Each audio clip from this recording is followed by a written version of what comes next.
Simon go back. आपके कानों में जो नारा गूंज रहा था उस तारीख का नारा था जब साइमन कमीशन हमारे भारत देश में आया।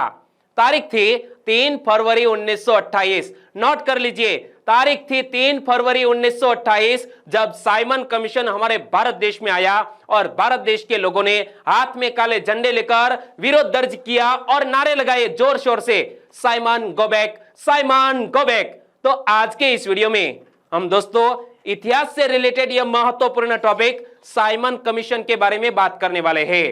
और आप सबको पता है कि दोस्तों कक्षा 10 तक में एनसीईआरटी की टेक्स्ट बुक में यह हिस्ट्री सब्जेक्ट में साइमन कमीशन के बारे में पढ़ने को भी आता है। तो इस वीडियो में आप लास्ट तक बने रहिए। लास्ट में कमेंट सेक्शन में बताना कि आपको यह वीडियो कैसा लगा। तो आज का हमारा टॉपिक है साइमन कमीशन। और ब्रिटिश पार्लियामेंट में दोस्तों साइमन कमीशन जो बनाया गया वर्ष था 1927। लेकिन साइमन कमीशन के अध्यक्ष कौन थे? Sir John Simon. नोट कर लीजिए,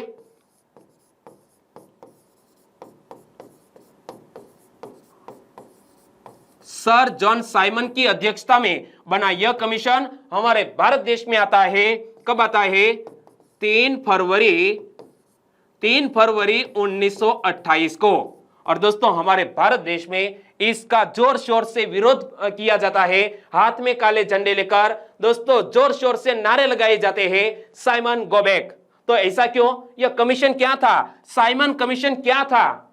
दोस्तों हमारे भारत देश में किस तरह का कॉन्स्टिट्यूशन होना चाहिए, किस तरह के कानून बनने चाहिए, उनके अभ्यास करने के लिए यह साइमन कमीशन आया था, जिसके अध्यक्ष थे सर जॉन साइमन। तो आज के इस वीडियो में हम बात करते हैं साइमन कमीशन की। देखो, नवंबर 1927 में ब्रिटिश सरकार द्वारा इंडियन स्टैट्यूटरी कमीशन के गठन की घोषणा की गई। कब? नवंबर 1927 में ब्रिटिश सरकार द्वारा इंडियन स्टैट्यूटरी कमीशन के गठन की घोषणा की गई, जिसके अध्यक्ष बने थे सर जॉन साइमन। और वो हमारे भारत देश में कब आए? 3 फरवरी 1928 को। और इस कमीशन को यह दायित्व सौंपा गया था कि भारत में संवैधानिक सुधारों का स्वरूप कैसा हो। दूसरे रूप में कहे तो क्या भारत इस योग्य हो गया है कि यहाँ के लोगों को और अधिक संवैधानिक अधिकार दिए जाए, और अगर दिया जाए तो उसका स्वरूप क्या हो। दोस्तों साइमन कमीशन जब हमारे भारत देश में आया, इसका मुख्य रूप से उद्देश्य क्या था कि हमारे देश के कैसे कानून बनने चाहिए। हमारे देश के नागरिक ऐसे हो गए हैं कि उनको अधिकार भी मिलना शुरू हो जाए, तो उनके बारे में दोस्तों स्टडी करने के लिए यह साइमन कमीशन हमारे भारत देश में आया। लेकिन भारत देश के क्रांतिकारियों ने साइमन गो बैक के नारे लगाए, हाथ में काले झंडे भी आप देख रहे हैं। एक बार फिर से देखो कि इस कमीशन को यह दायित्व सौंपा गया था कि भारत में संवैधानिक सुधारों का स्वरूप कैसा हो। दूसरे रूप में कहे तो क्या भारत इस योग्य हो गया है कि यहाँ के लोगों को और अधिक संवैधानिक अधिकार दिए जाए, और अगर दिया जाए तो उसका स्वरूप क्या हो। तो चलिए दोस्तों, जो इंफॉर्मेशन मैंने आपको बताई इनसे रिलेटेड एक सिंपल सा क्वेश्चन आपकी स्क्रीन पर कि भारत में संवैधानिक सुधारों के लिए किस कमीशन को ब्रिटिश सरकार ने भारत भेजा। दोस्तों हमारे भारत देश में ब्रिटिश पार्लियामेंट ने, ब्रिटिश सरकार ने एक कमीशन भेजा जिसका नाम था साइमन कमीशन। ओके, और साइमन कमीशन हमारे भारत देश में कब आया? आपने तारीख याद रख ली है? बोलिए। 3 फरवरी 1928 को हमारे भारत देश में साइमन कमीशन आता है। और इस आयोग के सभी सदस्य ब्रिटिश थे। यही कारण था कि भारतीयों ने इस आयोग का विरोध किया। दोस्तों संवैधानिक अध्ययन हेतु यह साइमन कमीशन हमारे भारत देश में आया, लेकिन भारत देश के लोगों ने विरोध क्यों किया? क्योंकि साइमन कमीशन के सभी सदस्य अंग्रेजी थे, यानी कि वो अंग्रेज थे, एक भी सदस्य भारतीय नहीं था। और भारत के दुख दर्द कौन समझ सकते हैं? भारतीय लोग ही समझ सकते हैं। इसीलिए हमारे भारत देश के नागरिकों ने यह साइमन कमीशन का विरोध किया। तो देखो, इस आयोग के सभी सदस्य ब्रिटिश थे और यही कारण था कि भारतीयों ने इस आयोग का विरोध किया। चलिए आंसर बताइए कि साइमन कमीशन के कितने सदस्य भारतीय थे। सिंपल सी बात है, मैंने आपको बता दिया कि साइमन कमीशन का भारतीय लोगों ने विरोध किया, क्योंकि एक भी सदस्य भारतीय नहीं था। तो भारतीय सदस्यों की संख्या साइमन कमीशन में कितनी थी? 0। और 1927 में हुए कांग्रेस के मद्रास अधिवेशन में जिसकी अध्यक्षता डॉक्टर अंसारी कर रहे थे, उस आयोग के बहिष्कार का निर्णय लिया था। क्या दोस्तों? 1927 में कांग्रेस का अधिवेशन हुआ, कहां पर हुआ? मद्रास में हुआ। अध्यक्ष कौन थे? डॉक्टर अंसारी कर रहे थे इसकी अध्यक्षता, और अंसारी ने इस आयोग के बहिष्कार का निर्णय ले लिया था। और मुस्लिम लीग एवं हिंदू महासभा ने भी कांग्रेस के इस फैसले का समर्थन किया, और इस तरह अनजाने में ही सही साइमन आयोग ने एक बार फिर से देश के सभी वर्गों एवं दलों को एकजुट कर दिया। दोस्तों, साइमन कमीशन के विरोध में एक तरफ जो मुस्लिम लीग थी, दूसरी तरफ हिंदू महासभा थी, तीनों एक हो गए। यानी कि हमारे भारत देश को एकजुट करने में यह साइमन कमीशन ने परोक्ष रूप से भूमिका अदा की है। तो मुस्लिम लीग एवं हिंदू महासभा ने भी कांग्रेस के इस फैसले का समर्थन किया, और इस तरह अनजाने में ही सही साइमन आयोग ने एक बार फिर से देश के सभी वर्गों को एवं दलों को एकजुट कर दिया है। बहुत ही बड़ी बात हुई। और राष्ट्रवादियों के साथ एकजुटता दिखाते हुए मुस्लिम लीग ने मिले जुले चुनाव मंडलों के सिद्धांत को स्वीकार कर लिया, बशर्ते मुसलमानों के लिए कुछ सीटें आरक्षित रखी गई। क्या दोस्तों? राष्ट्रवादियों के साथ एकजुटता दिखाते हुए मुस्लिम लीग ने मिले जुले चुनाव मंडलों के सिद्धांत को स्वीकार कर लिया, बशर्ते मुसलमानों के लिए कुछ सीटें आरक्षित रखी जाए। और मुस्लिम लीग के अतिरिक्त तेज बहादुर सप्रू के नेतृत्व में लिबरल फेडरेशन, भारतीय औद्योगिक एवं वाणिज्यिक कांग्रेस तथा हिंदू महासभा ने भी इस आयोग का बहिष्कार किया। मतलब साइमन कमीशन का विरोध हमारे पूरे भारत देश में हुआ, ब्रिटिश भारत में हुआ। मतलब कोलकाता से लेकर लाहौर तक यह साइमन कमीशन का विरोध दर्ज किया गया। देखो, मुस्लिम लीग के अतिरिक्त तेज बहादुर सप्रू के नेतृत्व में लिबरल फेडरेशन, भारतीय औद्योगिक एवं वाणिज्यिक कांग्रेस तथा हिंदू महासभा ने भी इस आयोग का बहिष्कार किया। और 3 जनवरी 1928 को आयोग बंबई पहुंचा, जिसका व्यापक विरोध शुरू हो गया था। दोस्तों, यहां तारीख में थोड़ी सी गलती हो सकती है। मैंने पढ़ा है कि 3 फरवरी, कब? 3 फरवरी 1928 को आयोग बंबई पहुंचा, जिसका व्यापक विरोध शुरू हो गया था। और यहां दोस्तों करेक्शन करके नीचे कमेंट सेक्शन में जरूर बताना कि यह साइमन कमीशन हमारे भारत देश में कब आया था। ओके, और आगे बताइए दोस्तों कि साइमन आयोग बंबई कब पहुंचा।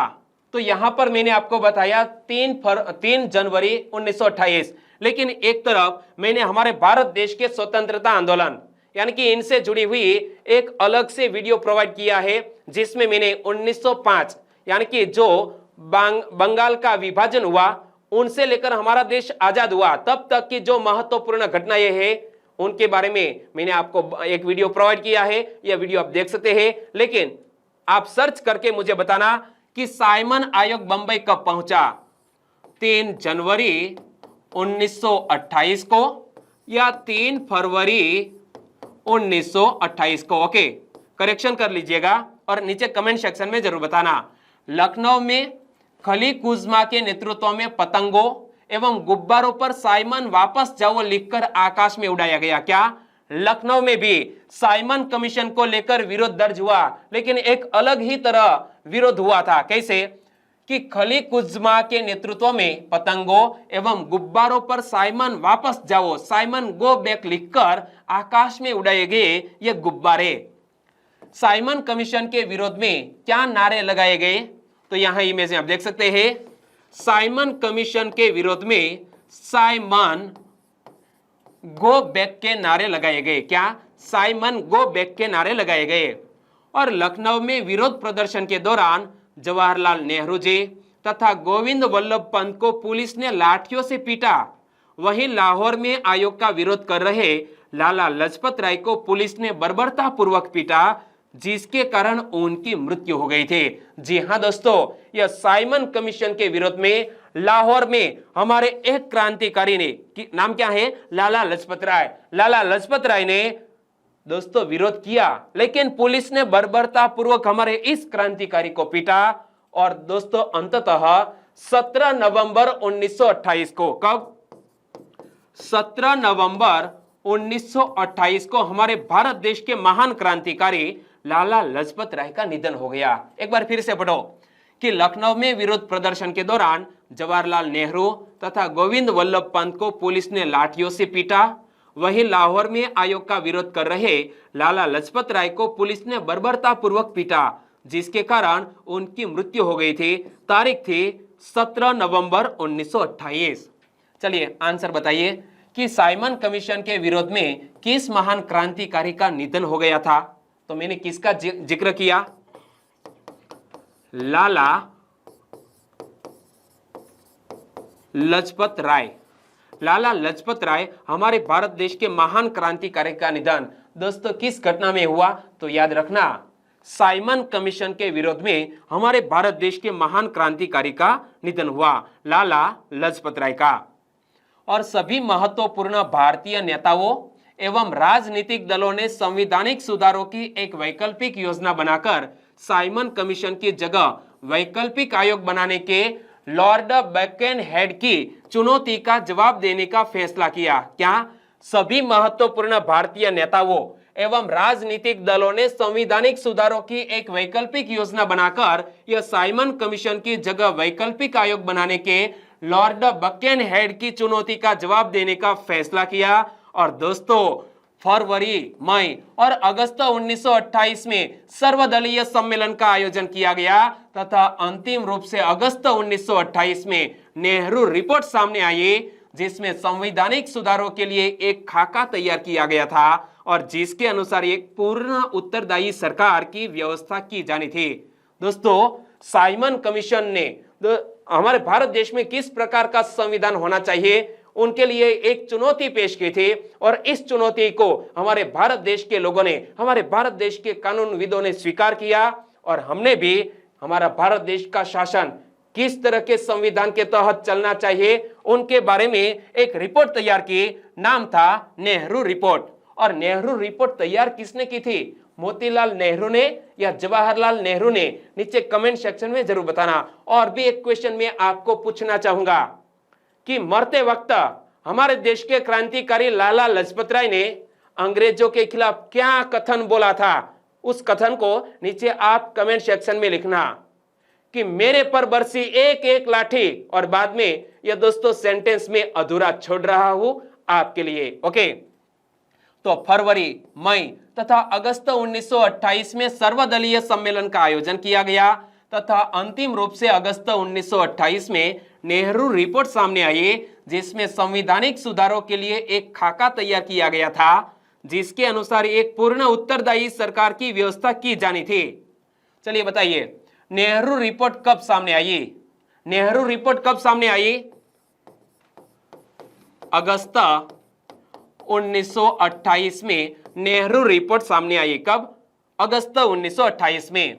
और इस रिपोर्ट की जो मुख्य बातें थी वो मैं आपको बताने जा रहा हूं कि भारत में डोमिनियन स्टेट की हैसियत रखने वाली सरकार का गठन किया जाए, सांप्रदायिक आधार पर पृथक निर्वाचक मंडल की मांग को अस्वीकार कर दिया गया, जिस स्थान पर मुस्लिम अल्पमत में थे वहां की केंद्रीय एवं प्रांतीय सरकारों में उनके लिए स्थान आरक्षित होंगे, परंतु जहां मुसलमानों का बहुमत होगा वहां उनके लिए स्थान आरक्षित नहीं किए जाएंगे। और भी दोस्तों यह नेहरू रिपोर्ट में बातें सामने आई थी।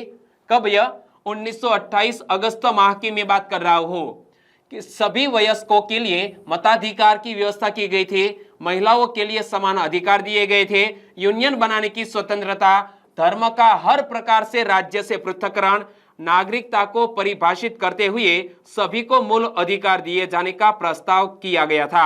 एक बार फिर से देखो दोस्तों, नेहरू रिपोर्ट 1928 में जो महत्वपूर्ण बातें निकलकर सामने आई थी वो थी भारत में डोमिनियन स्टेट की हैसियत रखने वाली सरकार का गठन किया जाए, सांप्रदायिक आधार पर पृथक निर्वाचक मंडल की मांग को अस्वीकार कर दिया गया, जिस स्थान पर मुस्लिम अल्पमत में थे वहां की केंद्रीय एवं प्रांतीय सरकारों में उनके लिए स्थान आरक्षित होंगे, परंतु जहां मुसलमानों का बहुमत होगा वहां उनके लिए स्थान आरक्षित नहीं किए जाएंगे। और सभी वयस्कों के लिए मताधिकार की व्यवस्था की गई, महिलाओं के लिए समान अधिकार की व्यवस्था, यूनियन बनाने की स्वतंत्रता दी गई और धर्म का हर प्रकार से राज्य से पृथक्करण, नागरिकता को परिभाषित करते हुए सभी को मूल अधिकार दिए जाने का प्रस्ताव भी किया गया 1928 के इस नेहरू रिपोर्ट में। और नेहरू रिपोर्ट पर विचार करने हेतु 1928 में लखनऊ में एक सर्वदलीय सम्मेलन का आयोजन किया गया और इस सम्मेलन में जिन्ना ने नेहरू रिपोर्ट को अस्वीकार कर दिया तथा उन्होंने अलग से 14 सूत्री योजना पेश की। किसने? मोहम्मद अली जिन्ना ने यह 14 सूत्री योजना पेश की। उनके बारे में भी आगे बात करेंगे। एक बार फिर से देखो कि नेहरू रिपोर्ट पर विचार करने हेतु 1928 में लखनऊ में एक सर्वदलीय सम्मेलन का आयोजन किया गया। इस सम्मेलन में जिन्ना ने नेहरू रिपोर्ट को अस्वीकार कर दिया तथा उन्होंने अलग से 14 सूत्री योजना पेश की और 14 सूत्री योजना में मूल रूप से नेहरू रिपोर्ट की आपत्तियां दर्शाई गई थी। जवाहरलाल नेहरू के नेतृत्व में युवा एवं उग्रवादी राष्ट्रवादियों ने नेहरू रिपोर्ट में स्वायत्त शासी डोमिनियन पद्धति की मांग पर आपत्ति जताते हुए पूर्ण स्वराज की मांग की वकालत की। एक बार फिर से देखो कि 14 सूत्री योजना में मूल रूप से नेहरू रिपोर्ट की आपत्तियां दर्शाई गई थी। जवाहरलाल नेहरू के नेतृत्व में युवा एवं उग्रवादी राष्ट्रवादियों ने नेहरू रिपोर्ट में स्वायत्त शासी डोमिनियन पद्धति की मांग पर आपत्ति जताते हुए पूर्ण स्वराज की मांग की वकालत की और जवाहरलाल नेहरू जी, सुभाष चंद्र बोस और सत्यमूर्ति जैसे नेताओं ने कांग्रेस नेतृत्व पर पूर्ण स्वराज को लक्ष्य घोषित करने हेतु दबाव डाला।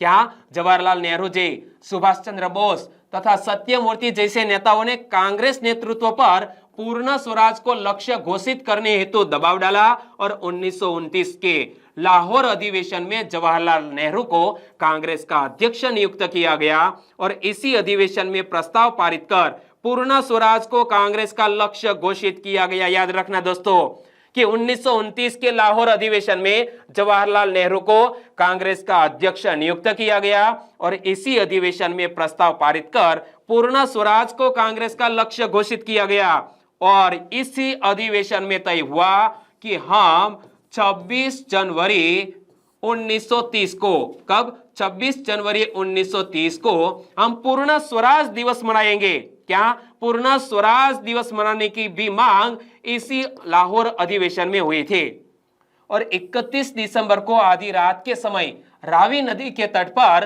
भारतीय स्वतंत्रता का प्रतीक मतलब तिरंगा फहराया गया तथा 26 जनवरी 1930 को भारत का प्रथम स्वाधीनता दिवस घोषित किया गया। यहां से एग्जामिनेशन में क्वेश्चन निकल सकते हैं। 31 दिसंबर को आधी रात के समय किस नदी के तट पर? रावी नदी के तट पर भारतीय स्वतंत्रता का प्रतीक तिरंगा फहराया गया तथा 26 जनवरी 1930 को भारत का प्रथम स्वाधीनता दिवस घोषित किया गया और इस अधिवेशन में एक नागरिक अवज्ञा आंदोलन छेड़ने की भी घोषणा की गई, लेकिन इसके लिए अभी कोई कार्यक्रम तय नहीं किया गया था। एक नागरिक अवज्ञा आंदोलन, तो गांधी बापू ने एक नागरिक अवज्ञा आंदोलन के मुख्य रूप से पहले व्यक्ति में किसको नियुक्त किया था? नीचे कमेंट बॉक्स में जरूर बताना। ओके, तो इस अधिवेशन में एक नागरिक अवज्ञा आंदोलन छेड़ने की भी घोषणा की गई, लेकिन इसके लिए अभी कोई कार्यक्रम तय नहीं किया गया था और यह कार्य महात्मा गांधी को सौंपा गया था। किसको? हमारे पूज्य बापू को एक नागरिक अवज्ञा आंदोलन की बागडोर सौंपी गई थी और अब पूरे कांग्रेस संगठन को उनकी आज्ञा का इंतजार था। तो दोस्तों, यहां हमने साइमन कमीशन के बारे में पढ़ा। आपको कैसा लगा? अच्छा लगा है तो वीडियो को लाइक करें ताकि हमें भी तो पता चले कि ऐसे ही वीडियो साइमन कमीशन, कभी दांडी मार्च के बारे में भी वीडियो आपको मिलेगा, क्विट इंडिया यानी कि भारत छोड़ो आंदोलन से जुड़े हुए भी वीडियो आपको मिलेंगे। लेकिन आपको एक काम करना है कि इस वीडियो की लिंक आपके दोस्तों को फेसबुक, व्हाट्सएप या टेलीग्राम के जरिए शेयर करनी है और साथ साथ दोस्तों इस वीडियो को लाइक तो करना है, लेकिन आपके पास व्हाट्सएप में जितने भी ग्रुप है उनमें यह वीडियो की लिंक जरूर शेयर करना। बस छोटी सी उम्मीद के साथ वीडियो खत्म करते हैं। कल मिलेंगे एक नए टॉपिक के साथ, तब तक के लिए टेक केयर एंड जय हिंद।